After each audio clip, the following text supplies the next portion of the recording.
आज के समय में अगर आप वेब डेवलपमेंट सीख रहे हो तो आपको बहुत सारी चीज़ें एक्स्ट्रा सीखनी पड़ेंगी। मैं इस वीडियो के अंदर 5 चीज़ें आपको बताता हूं जो आपको सीखना ही सीखना है अगर आप वेब डेवलपमेंट सीख रहे हो। वेब डेवलपमेंट में आप HTML, CSS, जावास्क्रिप्ट सीखते हो, देन रिएक्ट वगैरह कुछ फ्रेमवर्क सीखते हो, बट उनसे काम नहीं चलेगा। अगर आपको हट के दिखना है तो आपको इन 5 चीज़ों को सीखना ही सीखना होगा। इवन इससे ज़्यादा भी हो सकती है, बट 5 तो भाई मस्ट है। सबसे पहली चीज़ गिट और गिटहब। वर्जन कंट्रोल सिस्टम आपको सीखना ही सीखना है। गिट और गिटहब बहुत ज़्यादा इंपॉर्टेंट है।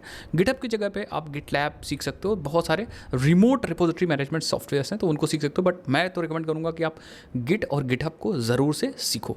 दूसरी चीज़, आपको होस्टिंग आनी चाहिए। आपने जो वेबसाइट्स बनाई है उसको बिल्ड करना आना चाहिए। बिल्ड करने के बाद आपको डिप्लॉयमेंट आना चाहिए। कैसे वेबसाइट्स को डिप्लॉय करते हैं, शेयर्ड होस्टिंग क्या है, VPS क्या है, VPS को कैसे कॉन्फ़िगर करना है, वो सब चीज़ आपको समझ में आनी चाहिए। अगर ये चीज़ नहीं आती है तो आप लैग कर रहे हो।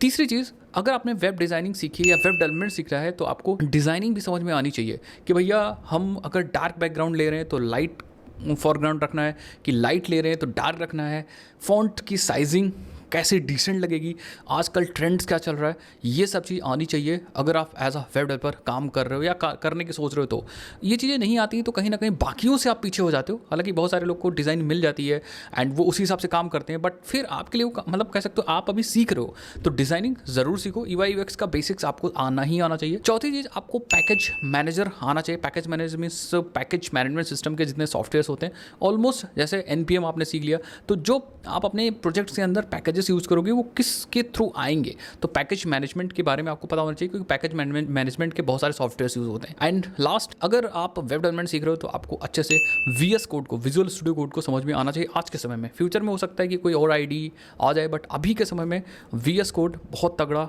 आपके लिए काम करता है, प्रोडक्टिविटी बढ़ा देता है। और अगर आपने उसको अच्छे सीख लिया तो बहुत सारी हेल्प करेगा VS कोड। तो आप उसको एफिशिएंटली कैसे यूज़ करेंगे ये समझ में आना चाहिए।